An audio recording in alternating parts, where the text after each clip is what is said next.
وقد أتيتك يا إلهي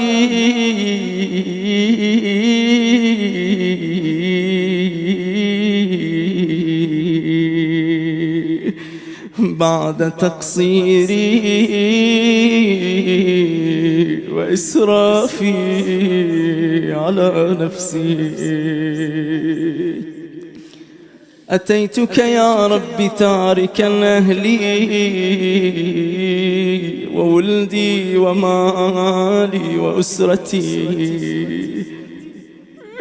لا أريد إلا وجهك يا رب.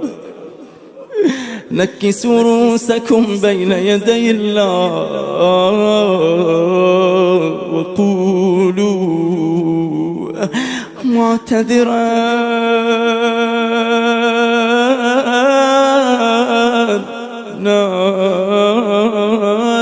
نادما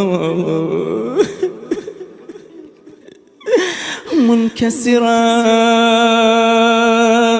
مستقيلا مستغفرا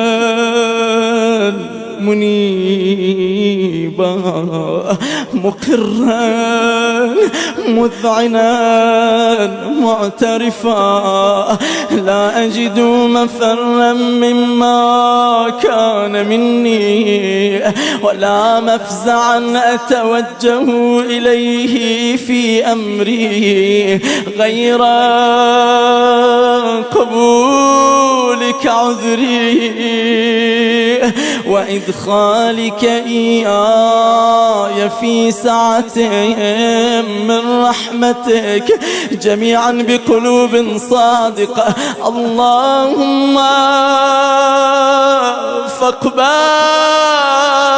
عذري وارحم شدة ضري وفكني من شدي وثاقي. يا رب ارحم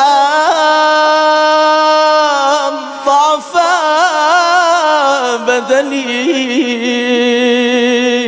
ورقة جلدي ودقة عظمي. يا من بدا خلقي وذكري وتربيتي وبري وتغذيتي، هبني لابتداء كرمك وسالفي برك بي. يا إلهي وسيدي وربي، أتراك معذبي بنارك بعد توحيدك وبعد من طوى عليه قلبي من معرفتك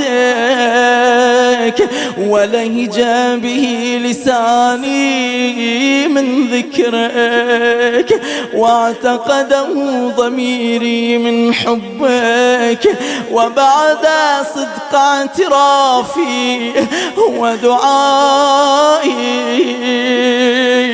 خاضعا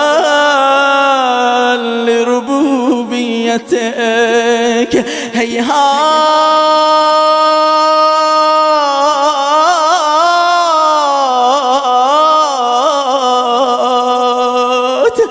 أنت أكرم من أن تضيع من ربيته أو تبعد من أدنيته أو تشرد من آويته أو تسلم إلى البلاء